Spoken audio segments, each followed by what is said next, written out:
Assalamualaikum warahmatullahi wabarakatuh. Salam sejahtera untuk kawan-kawan semua. Ini saya lagi di kios pertanian ini ya. Ini saya lagi cari M4 dan molase. Saya mau memfermentasi pupuk kandang. Mumpung saya di kios pertanian, ini saya sekaligus mau sedikit menjelaskan masalah herbisida. Karena kemarin ada tetangga kebun itu yang bertanya, dia nanam benih kangkung tapi tumbuhnya tidak merata, padahal bibitnya itu tidak kadaluarsa. Mungkin suara saya agak bising sedikit ya, karena memang di pinggir jalan. Oke, saya akan sedikit mereview, menjelaskan sedikit masalah herbisida. Ini sesuai pengalaman saja penjelasannya. Oke, ikuti saya video saya selanjutnya. Semoga bermanfaat. Ya kawan-kawan tani, kemarin seperti ini benih yang ditanam yang katanya tumbuhnya tidak merata. Nah, untuk penyebab benih tidak tumbuh ini ada beberapa faktor. Bisa karena kadaluarsa. Kita lihat tanggal di kemasannya ya. Biasanya kalau kadaluarsanya 1 bulan itu masih tumbuh, itu dari pengalaman saya ya. Yang penting kemasannya tidak dibuka. Kita lihat dulu, jika tanggal kadaluarsanya masih berlaku, berarti benih ini masih bagus. Jika kita tidak sekali habis menanamnya, biasanya ini setelah dibuka ini akan saya tutup rapat lagi, saya ikat, kemudian saya masukkan di kulkas. Ini biasanya akan bertahan lebih lama. Penyebab selanjutnya biasanya jika benih tidak tumbuh merata atau tidak mau tumbuh, itu biasanya ada kesalahan dalam pengaplikasian herbisida atau racun rumput ini dalam membersihkan lahan sebelum dilakukan penanaman. Nah, biasanya kan kawan-kawan jika membeli herbisida seperti ini biasanya ada pasangannya ya, diberi pasangan seperti ini yang pupuk ini. Ini saya sengaja balik supaya tidak terlihat mereknya, namun ini herbisida kontak. Biasanya akan diberikan yang bubuk seperti ini ya, gandengannya ya, atau seperti ini ya, terserah mereknya. Ini yang sistemik ya kan ya. Untuk yang bubuk gandengannya ini kalau kita baca di kemasannya, ini adalah herbisida pratumbuh dan purna tumbuh.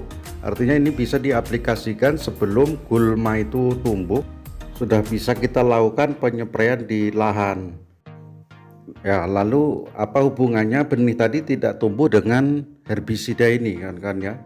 Ini yaitu pengaruhnya yaitu pada benih, karena ini ada pratumbuhnya. Biasanya ini digunakan untuk menahan supaya biji-biji gulma itu tidak cepat tumbuh. Contohnya lagi yang seperti ini ya, ini herbisida pratumbuh dan purna tumbuh ini. Ini biasanya digunakan di sawah. Setelah pindah tanam padi sawah, tani akan menyepraikan ini, maksudnya supaya benih-benih gulma itu tidak cepat tumbuh. Namun jika kita aplikasikan di lahan kemudian kita tanam yang biji, maka ini herbisida ini akan mengganggu pertumbuhan benih kita, karena sifatnya itu seperti membekukan benih. Jadi benih itu seperti dorman ya, tertahan, tidak cepat tumbuh gitu. Nah, untuk mensiasati jika kita mengaplikasikan yang pratumbuh ini, yaitu kita harus berikan jarak waktu minimal itu 1 bulan atau 2 bulan setelah penyepraian, baru bisa kita tanami yang biji-bijian ini tadi, supaya benih tanaman kita ini tidak terganggu juga pertumbuhannya. Jika herbisida pratumbuh ini diaplikasikan tanaman yang sudah tumbuh, jadi tidak masalah. Seperti padi sawah tadi yang pindah tanam itu ya tidak mengganggu pertumbuhannya. Namun di yang biji-bijian ya itu akan mengganggu, nanti ikut-ikut dorman juga biji-bijiannya kita tadi. Jadi itu tadi untuk mensiasati, jika memang harus mengaplikasikan herbisida ini sebaiknya diberi jangka waktu, dari jarak ya, 1 bulan atau 2 bulan sampai reaksi dari pratumbuh tadi yang membekukan benih tadi reaksinya hilang. Jika harus menggunakan herbisida sebaiknya tidak usah memakai yang pratumbuh ini, cukup kita memakai yang biasa saja, yang kontak tadi. Jadi yang ada tulisannya pratumbuh ini diaplikasikan saja di tanaman yang sudah tumbuh, buah-buahan atau pisang atau tanaman yang sudah tumbuh, jangan yang biji, sifatnya jangan yang biji.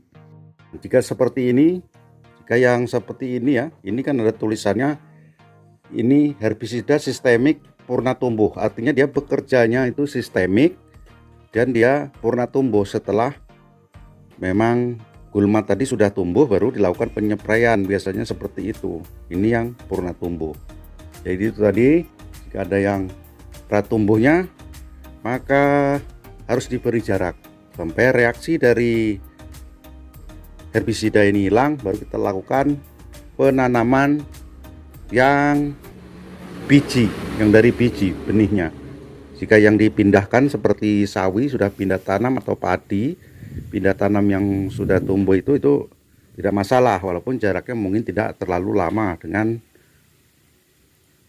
antara penanaman dan pengaplikasian herbisida tadi. Ya oke kawan-kawan, itu tadi sedikit ulasan saya mengenai herbisida pratumbuh dan purna tumbuh. Semoga bermanfaat. Mohon dukungannya dengan like dan subscribe. Tetap jaga kesehatan. Terima kasih. Assalamualaikum warahmatullahi wabarakatuh. Tetap semangat hijaukan bumi.